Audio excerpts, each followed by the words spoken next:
Nobody warned me about this part. One of the things that surprised me was the mental part of it. Not the pain, not the recovery. Something way deeper. That, oh my gosh, what did I do? This is not something that I can fix with a knife. So if surgery isn't the problem and food isn't the problem, what is? People that are gaining weight back, that's the number one reason I see is Welcome back to Bariatric Paths, where we have real conversations about weight loss, the bariatric journey, and the mindset shifts that come with it. If you're new here, I'm Jatoyia, and this space is for people navigating any weight loss journey in real life. Let's get into today's episode. One of the things that surprised me was the mental part of it. I felt like before, when I was getting ready for the surgery, I was real pumped. But then like afterwards, going through like the grief of food, and now like what I eat is a 24-hour kind of thought process. I can't just go and grab something. It kind of messed with me a little bit, like mentally kind of just getting used to that part of the lifestyle. And I don't know if I could have necessarily prepped for that beforehand, but it was something that I found was kind of interesting going through that first year.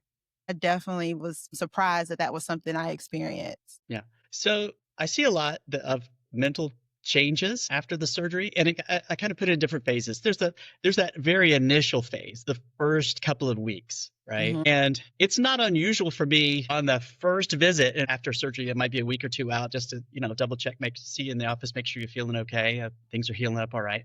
And and that's where that, oh my gosh, what did I do? Right? That buyer's remorse, like, what? Even all the hours we spent over multiple different visits and different days, for however many weeks or months it took to get you to surgery, and there's going to be that, well, okay, now it's real, right? And so on top of that, there's some very physiologic changes that happen, right? Some of that's food related because your diet has just changed completely, right? And that first week you might just be on some, liquids and things, right? You're on protein drinks and broth and water. The caffeine withdrawal. Most fun. Caffeine withdrawal can be a real thing. Absolutely. Absolutely. There's that. There's that little bit of buyer's remorse, like, oh my gosh, what did I get myself into? But again, there's some hormonal and physiologic changes. Unfortunately, it's not fair, but I tend to see it more in my female patients because you can think about it. Remember, female hormones are converted to a very significant extent in the peripheral fat. The peripheral fat's changing, your hormone levels are changing. So besides the things we warn you about that, your menstrual cycles might change, little things early on, temporary things, but they can happen where it could be more irregular, things like that. There's also that sometimes emotional changes that go along with that when your hormones are changing. And so it's I'm not going to say it's normal, but it's not super unusual for me to have a patient that comes in, a week or two after surgery, and they're like, I don't know why I'm crying. Yeah. And they don't. And it's real, and it's a real thing. And the one thing that I know is, and I just reassure everybody, I'm like, you know what? You're going to call me in a couple more weeks. You're going to come back in, and you're going to feel great, right? You're going to get through this. I know, because you've just done it so long, and I know it's going to pass. And I know on the other side of it, you're going to feel better than when you started. Yeah. So, but yeah, there is that emotional thing. There's like we said, we mentioned the emotional bit about like how other people interact with you as you start to lose weight, right? Sometimes your family can be very encouraging or very like, oh, no, what are you doing losing weight? Like, and that they're almost, I have like second guess your relationships a little bit. Right. Yeah. It just depends. Friends, family, I have one of my patients uses the term frenemies. You probably heard that around. It's like, okay, you need a good support system around you, right? And people are going to help you and not try and sabotage things. So there's definitely that. And then the further out you get from surgery, then there's a whole different mental challenge that happens. Yeah. And think about this. Right after surgery, it was like every time you step on the scale, you get a reward. I step on the scale, ooh, the number went down. Yeah. Right? Step on the scale, ooh, the number went down. Step on the scale, number went down. Reward. You get out 6 months, a year out, that weight loss has slowed down. You're getting towards your taper, towards your new goal. So now you step on the scale, this number might not move, right? It might be a week, 2 weeks, then you'll drop a pound or two, right? And so it gets slower as you start to get near your goal weight. And so then it becomes more of a mental challenge, like, hey, I'm not losing weight. That's okay, right? And then a year or two out, then the reward is the weight's not going up, right? Let's Mm-hmm. see what we can do to keep it there. That's the reward, because you're already at a healthy spot then.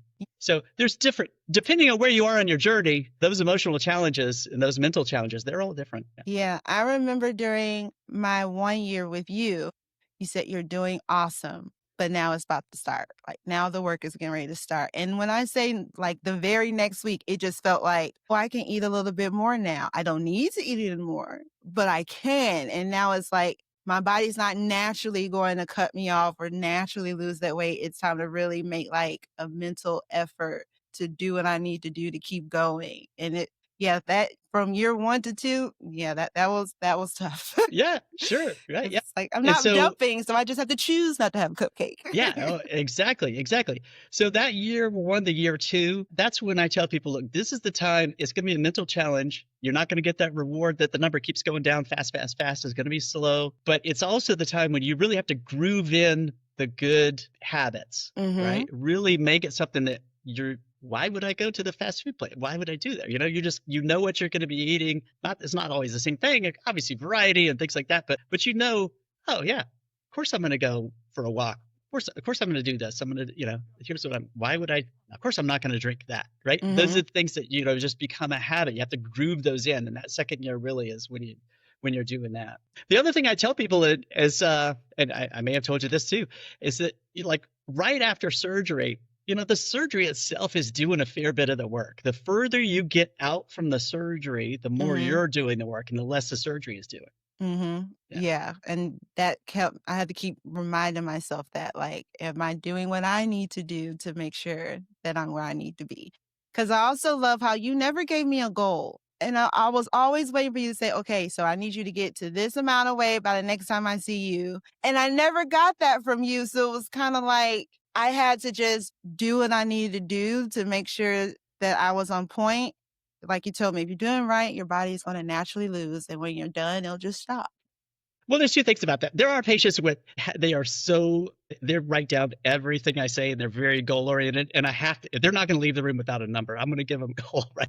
But that's like a different motivation. Everybody's a little bit different. You have to kind of, figure out, what to tell every patient.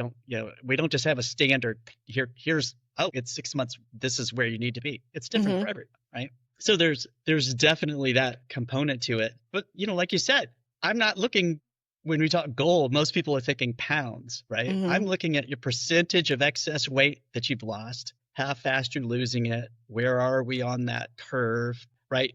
But more importantly, I'm thinking, okay, depending on where you started, right? If you had high blood pressure, is that looking better? Are we off some medication? Are we off your cholesterol meds, right? Your sleep apnea? Do you need the CPAP anymore? Is your reflux you're looking gone? at the whole picture. All the other things, right? All those are the reasons we do it, right? It's not the number on the scale. Like I said, that's just a little bonus. Yeah. That makes sense. What about, do you notice, mainly like with the sleeve, do you notice that over time the need for a revision occurs, where either they didn't reach the weight loss they needed to, or they've gained it back, so they come back to do a revision? What's the likelihood that you see that with your patient? So I do see it. It's not super often though. I'd say the majority of patients who get the sleeve, they're doing the right thing. They're fine. They don't need a revision. The 2 times that I'll see it, one is, and it's the biggest side effect that I personally worry about with a sleeve, is heartburn and reflux. Some people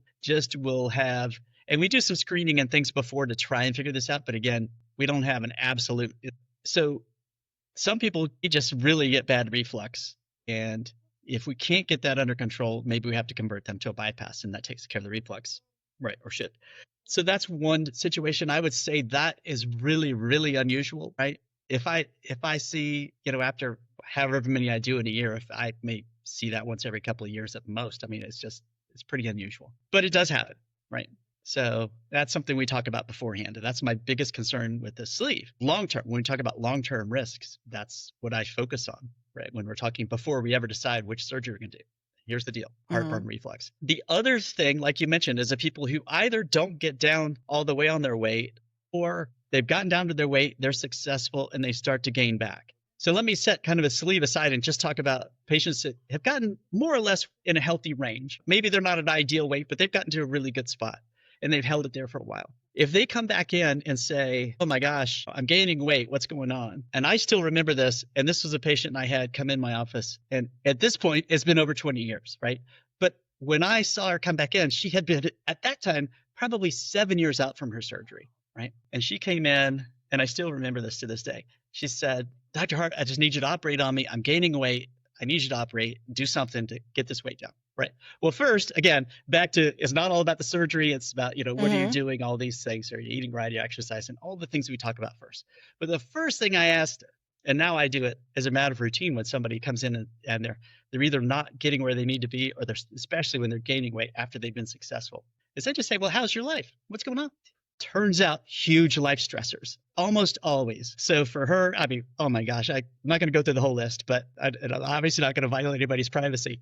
But let's just say spousal issues, divorce, losing your job, problem with the kids, right? All of those, or maybe you've got elderly parents, now you've got stress dealing with them when their health issues, whatever it is, all those things, those life stressors, that's the first thing I ask about when that weight starts to come back up, right?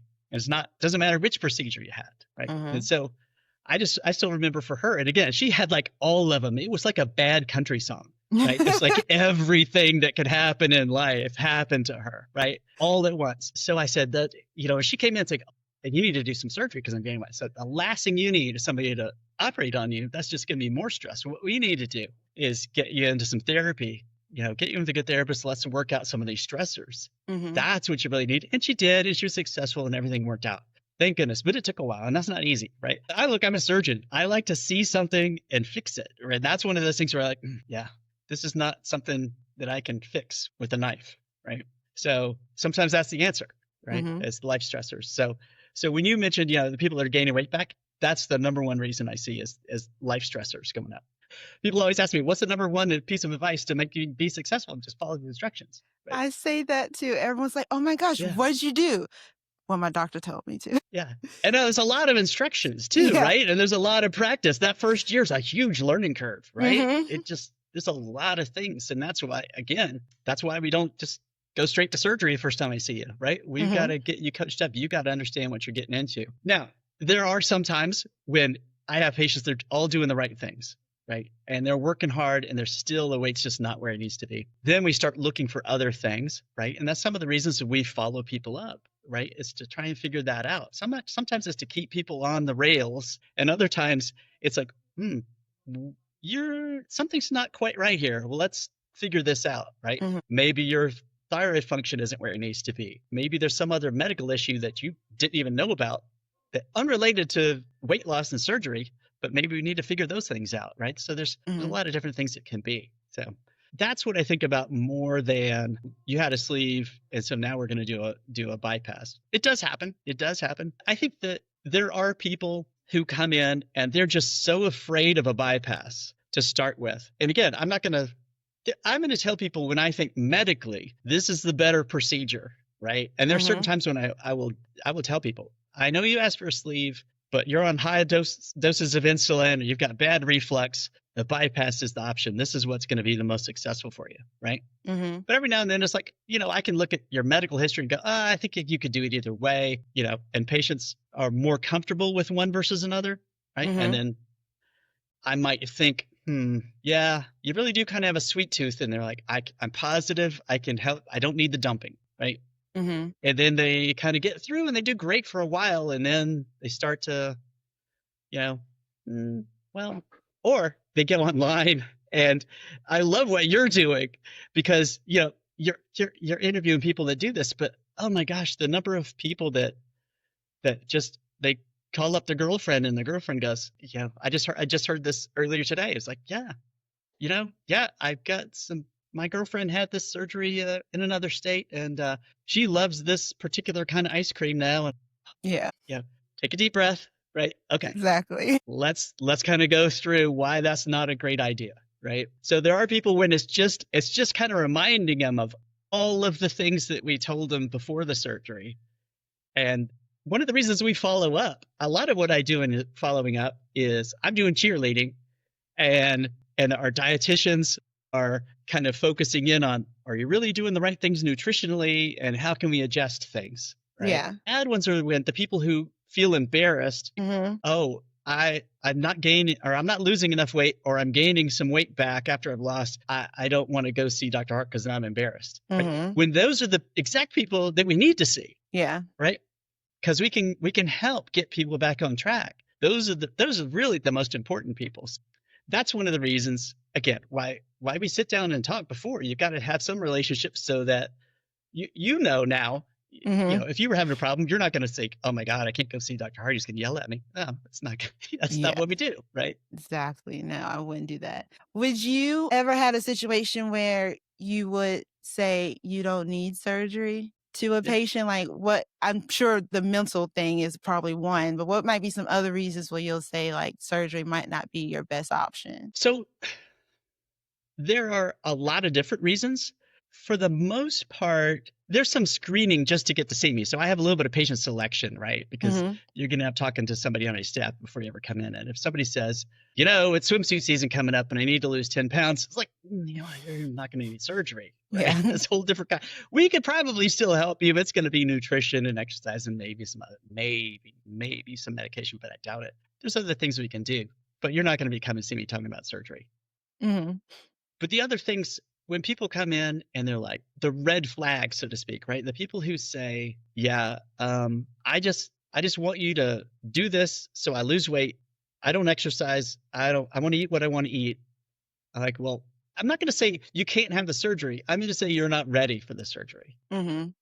Maybe you'll be ready at some point. Maybe you can work through some things where you figure out that that's not going to help you, right? Because it is a lifestyle change. And surgery doesn't work by itself. So the people who come in with some mindset that they just want me to give them some magic something and get them to lose weight, and they don't have to do anything, they're not ready. That's not what Right? this is. Yeah, right. You've learned, right? Yeah.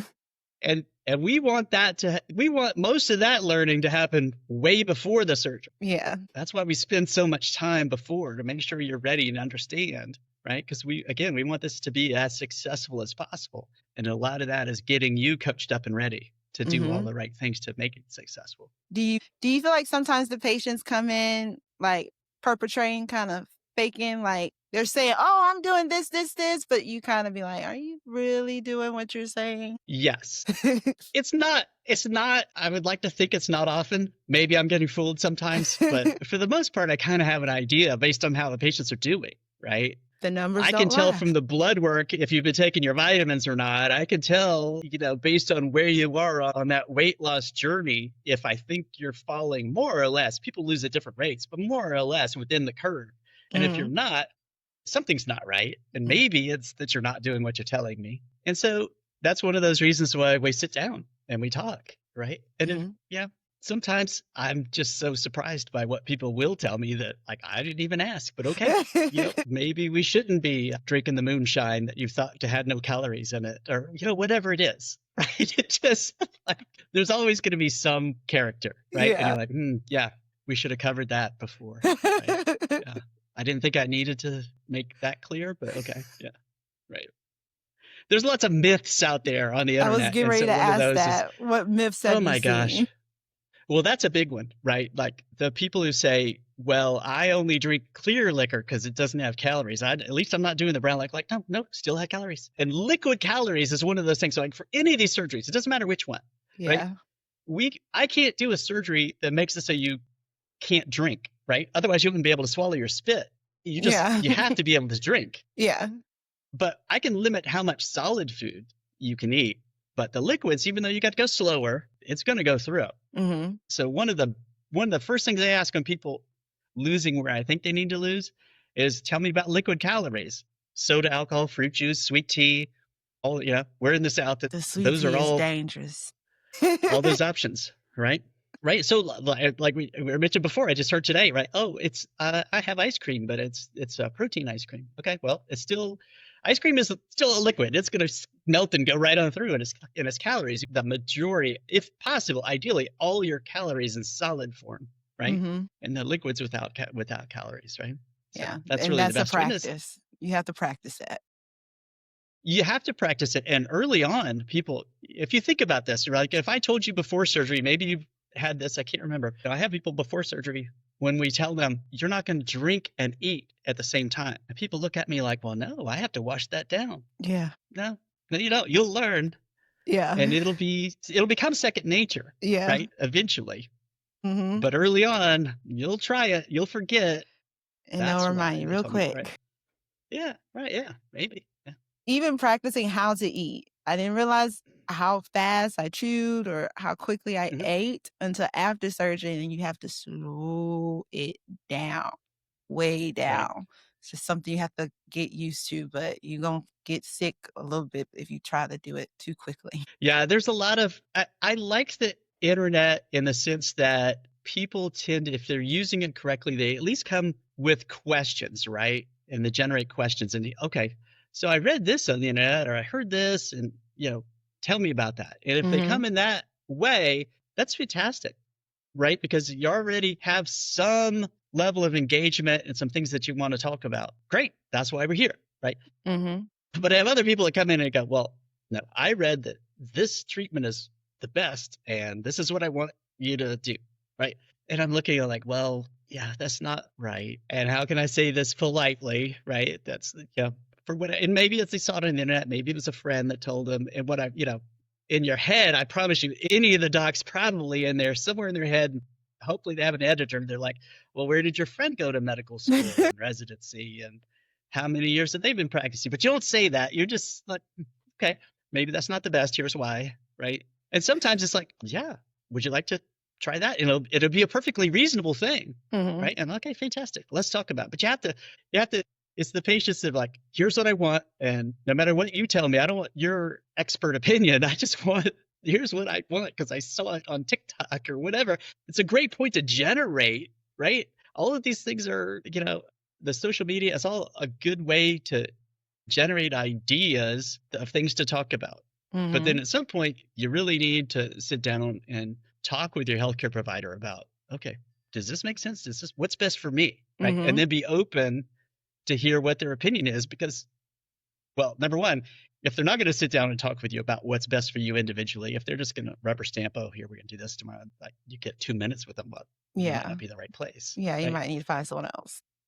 Maybe you need to find somebody. And I'm not, like, I know a lot of doctors and they're very time constrained, and God bless the primary care docs who are, I couldn't do it because they're really like, I'm on the clock and somebody expects me to see so many patients per minute or hour or whatever. It's tough, right? So I'm not criticizing them, but But this is a big surgery. Thinking about a big surgery like this, you really need to have sat down and talked with people and figured this out, right? And figured out what's the best thing for you. Again, like we went to at the very beginning, I said, this is an individual thing. There's not one size fits all, right? But you tell me what you think. That's what I really want to hear, right? But you have to have some starting points. Moments like this is why this podcast exists. So many people on a weight loss journey carry this quietly. If you want more conversation like this, subscribe and stay connected. Remember, your journey is yours. You're not alone. Let's jump back in. What about post-op? What is something that you wish more of your patients or understood, like a one truth about post-op life that they should think about before surgery? Yeah, you said it. It's a lifestyle change, right? It really is. So the way I look at that is saying that the surgery doesn't work by itself, so that people understand that there's a certain level of commitment on the patient's part, right? I'm going to do a lot of work at the time of surgery. I'm going to do all that. But then what, right? And so I'd like to see that commitment before surgery, right? If people are coming to surgery and they're gaining weight, I've canceled people before, right? But no, I mean, look, everybody loses a little, gains a little. That's fine. I'm talking a significant amount. And when we start talking about what's going on, like, well, I'm not going to be able to eat like this again. I got to get it in while I can. We're not ready, right? That's okay. I'm not saying you're never going to have it, but you're not ready. Yeah. Because you got to understand this is a lifelong commitment here, right? This is a lifestyle change. After surgery, yeah, I would say that's the number one thing is knowing the lifestyle change, right? We always talk about exercise again. People are like, I hate running. I said, well, who said running, right? Yeah. You can, and you just did, and that's fantastic, but that's not where we start, and that doesn't even have to be what you do. I have people that do all kinds of things for what they call exercise, right? And it's okay, right? So I have people that are cycling, right? And maybe it's a stationary bike, or maybe they're out on the road cycling. I have people that are rowing, right? right? If you got to be at a place where you have access to that, but okay, if that's what you like to do and you have access to it, fantastic. I have people swimming. I have people, like I said, doing water aerobics. I have people that go to the gym and they're working out. That's great as long as you're not hurting yourself, right? I have people that I still remember. I have several patients who dancing, that's what they do, right? And all different styles, But I still remember there's one patient I had. She's a patient I've had for years. From way back. I still remember she said, well, I'm going to do ballroom dancing. I think that would be fun. I'm like, okay, good. But remember, I want you to do something 5 days a week, 30 minutes a day. You don't have to go ballroom dancing 5 days a week, 30 minutes a day. But, you need to do other things. Maybe it's going for a nice walk. Maybe it's doing a little something else, right? Whatever. She did so much ballroom dancing, she became like this North American champion, right? So wow. You can tell, right? Sometimes it's bizarre things. Yeah, right. So I have a patient, she does roller derby. Do not do that. I'm just going to admit it. I'm not going to give people individual medical advice, but don't do that because that just sounds like you're really going to get hurt. But she does it. She's doing great. So she enjoys it. Love it. Right. Mm-hmm. I have one patient and I need to go see this because I don't believe it. She plays underwater hockey. I didn't even know that was a thing. Wow. Yeah. Right. So, right. So when people say, oh, I hate treadmills, I'm like, wait, who said? There's so many other options. Right. Yeah, right. There's a lot of things you can do, right? But the ones when I ask people, well, what are you doing for exercise? They're like, well, I joined a gym. I'm like, okay, great. My next question is, well, what do you do when you go to the gym? Yeah. Right. Do you even go? I know you joined. I know it's clicking off on your credit card every month, but are you going? And then when you go, then what do you do? Right. Mm-hmm. So, and again, you don't have to go crush it. I just tell people, keep it modest. Maybe one day a week you're pushing it. Maybe another day a week you're pushing it in a different way. But you're not going hard every day, right? You'll get an injury. That's a setup for an injury. And so we talk about those things after surgery as we start to ramp up. But early on afterwards, it's just like I said, it's just like, where are you and what can you do? It's maybe just a little bit of walking. That's okay. I want people moving. That's the thing. Whatever it is you can do, you need to be moving, and then we're going to gradually increase it. And as you lose weight, it's going to get easier to do it. Then we're going to really ramp it up even more. As you're learning. Yeah, I am. I'm ramping it. I'm trying to, at least. That's fantastic. So what would you say to someone who is, let's just say 6 months post-op and they are struggling? What would you tell them? So it depends. So the first thing I tell people, whether they're struggling, whether they're on the curve where they want to be, they're doing great, whatever it is, the first thing I tell people at 6 months is it's going to slow down. That weight loss is going to slow down. And it's supposed to, right? It's not a linear function. People always ask me, well, how many pounds per week should I be losing? I'm like, well, it depends. Where are you? Yeah. Right? Because it's not a linear function. If you lost the same number of pounds per week, eventually you would disappear. I haven't had a patient disappear yet because it's not a linear function, right? It's fast and then gets slower and gets slower and gets slower. And again, most people tend to plateau around 12 to 18 months, some before, some later, depending on where you started and what you're doing. That 6 month mark is when you start to see that and feel that slowing down. And that's where we talk about early on. Every time you step on the scale, you get a reward. Now, maybe it's going to be a week or so, and then you're going to drop a pound or two. It's going to be slower. And that's okay. Now it's more of a mental challenge to stay motivated, to stay on target, you're not going to get that on the scale every time. And so, and you've heard me say this, don't get on the scale every day. You'll drive yourself batty. Maybe right afterwards, that would be fun. You can get away with it, but don't. Yeah. Once a week, you got to take a break from it. Yeah. Plenty, right? Because, so first, I could step on the scale, twice in the same day and be 3 pounds difference, right? So you're looking at trends, not little movements, right? So that when you start to really shorten that. Look at trends. Look at big trends. So once a week is plenty. You can even do a little bit less than that, right? As long as you're staying on track and keeping yourself accountable. So that's the first thing I tell people is it is going to slow down. It's supposed to slow down. But as we talked about a little bit before, the further you get out from surgery, the more you have to do the work and the less the surgery's doing the work, no matter which surgery you had. And so that's where we say, okay, what have you been doing for exercise? And what's our plan for the next 6 months? How are we going to gradually ramp that up without getting hurt? It's always about, because if you get too aggressive and you get hurt, now you're sitting on the couch hurt. That's that was not my doing biggest anyone fear. I would break something the first year, and then I'm stuck just sitting around because I'm in the cast. Yeah, right. Well, and that brings up a good point that, sometimes things happen, right? Somebody gets in a car wreck, something else happens and life goes sideways, and you end up a little bit off of that curve that we expect. It's not the end of the world. We'll get you back going. We just got to reset, right? And that's okay. You get back in, you see me, you get back in with the dietitian. We kind of work things out, get you going back in the right direction. What does that mean? It all depends. It could be different things. There's a lot that we still don't truly have a consensus on, and particularly with how we use these GLP-1 drugs, right? The semaglutide, the tirzepatide, right? Govi, Ozempic, Mounjaro, those drugs. So all these GLP-1s, they could be a very useful thing in very particular ways, but we're still learning how to use them with bariatric surgical patients. When do we use that? When do we, what are we worried about? Or you have more issues with side effects, less issues? Can we use it for short periods of time? Do we need it longer periods of time? How do we get people off? These are all still things that we're still working out.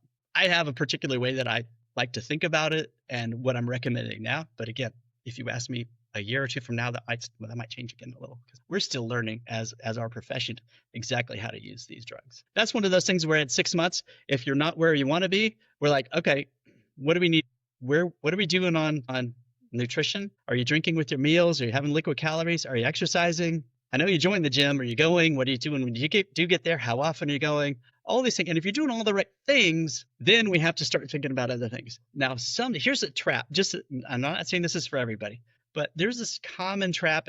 You mentioned the 6 month mark. One of the reasons at 6 months, we really like you to see the dietitian. You see me, but I think that visit is really important to see the dietitian, is to see where you are nutritionally. I have some patients who are so focused that they just eat the same thing every day, and they're never gonna, right?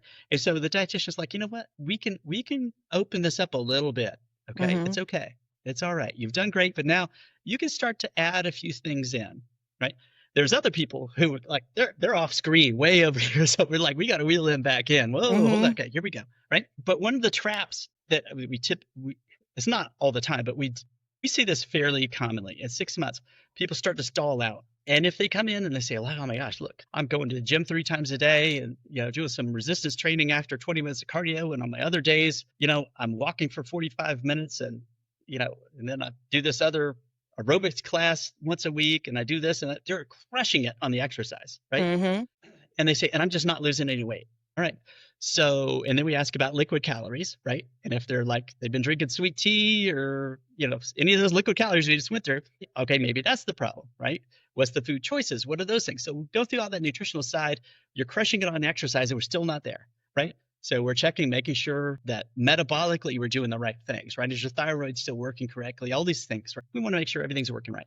Then we start to say, well, how many calories are you getting in a day? And I call this the cruise ship anomaly, and I'll explain why in a second. So some people actually, and it's typically at the 6 month mark, especially if they're really exercising a lot, they're actually not eating enough calories, right?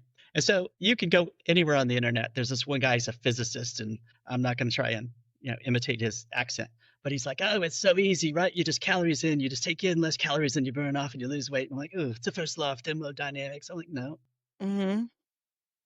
Okay, yes, we all took physics, yes. But here's the problem. Your body is not a beaker and a Bunsen burner, right? It has this way of adapting, which is a survival mechanism. Yes. So calories in and calories out, right? So if you're taking in the same number of calories as you're burning off, your weight should be about the same, right? You'll stay pretty stable. If you're taking in less calories than you're burning off, you should lose some weight, right? If you're taking in more calories than you're burning off, you should be gaining weight, right? Now, some people are really crushing it on the exercise, right? And then what happens if this delta, that difference between what you're taking in and what you're burning off gets to be too much, your body senses it at a very molecular level. And it has this mechanism where it will slow your metabolism down to try and keep you alive. It's a survival mechanism. You're starving it. Well, yeah. And so now what happens? It's like trying to hold on to all the calories. Now what's your weight doing? It's not moving. Yeah. Right? And so even though you're crushing it at the gym, you're not eating that much. And so here's what people do. They do exactly the wrong thing. They go, oh, I'm not losing weight. They eat less. And it becomes this race to the bottom, and you feel tired and miserable, and you're still not losing weight. When really what they needed to do is just bump the calories up a little bit, get it a little closer. Or now have people are going twice a day to the gym. Maybe we're going to dial back the exercise to a little more reasonable level, right? Yeah. But we just get those, what you're taking in and what you're burning off closer. Not all the way, just get it closer. And then your body will sense it and go, oh, I can turn the engine back on. I can start burning the calories again. And the weight starts going off. You increased your calories and you're losing more weight. Now, again, don't do that for everybody. This is a very specific situation, and you don't do this without consulting your bariatric team. Dr. Hart said, go get a burger. You'll be fine. Right. Yeah. Right. Again, this is how these internet things. Oh, I saw on the internet. I need to eat more to lose weight. No. Yeah. It's a very specific example, right? It's not everybody, but it can happen, right? And the reason I say it's a cruise ship anomaly is that I have people that will just stumble upon it. And I'm not kidding you when I tell you, I have had several patients come in and go, I didn't believe you when you said I needed to eat more and to lose weight. And then I went on a cruise and I wasn't working out as much because I'm on the boat, and I was eating a little more than I usually do on the cruise. And I was dreading coming off the boat. I'm like, I don't want to step on the scale. I bet you I gained 10 pounds. Maybe 15. I don't want to get on a scale. I don't want to get on a scale. And then they get on the scale and they lost 6 or 7. They're like, whoa. Yeah. You got your body back out of starvation mode. I use that as an example. Again, that's not everyone's situation. And I'm not saying go eat more, you'll lose weight. That's probably for 99% of people not the right thing to do. But it can happen. And that's typically when it's going to happen, is the 6-month mark, as you asked. And that's why you have to follow up. That's why we want you to follow up, because sometimes it's something that's very counterintuitive that you might not think to do. Right? It's what we do. So we kind of can help you figure that out. Yep. Dietitians just told me carbs. Can you eat some? And I'm like, okay, I need a little, not go completely away from carbs, but just some rice, potatoes kind of helped. And it got me out of my stall. So I definitely see that. A little something, right? So, well, and when I tell people that we need to eat a little more, number one is don't go crazy. But number two, it has to be healthy stuff. It can't be Halloween candy since we're that time of year right now, right? But boom, right? All the holiday. I mean, when I say that time of year, silly season for food starts at Halloween and it goes at least through Valentine's Day, I was about maybe to say Easter, that Valentine's right? Day. All that time, it's just I call it the silly season for food. Yeah. Fortunately, the silly season for food overlaps the time when it's cold outside and it's dark. So the days are as short. active. It's darker. We all have this natural tendency to want to hibernate, right? So my patients get tired of me telling this every fall. I'm like, look, we got to be smarter than the bears and the squirrels. Right? You can't sit inside and store calories. You got to keep moving through the winter. Got to be smarter than the bears. The silly season for food, you can't avoid it, right? But you can be smart about it and try and limit your exposure to it, right? Getting ready to do an episode about that in a little bit to kind of help with that. Well, there you go. But definitely you got to be smart and don't wing it.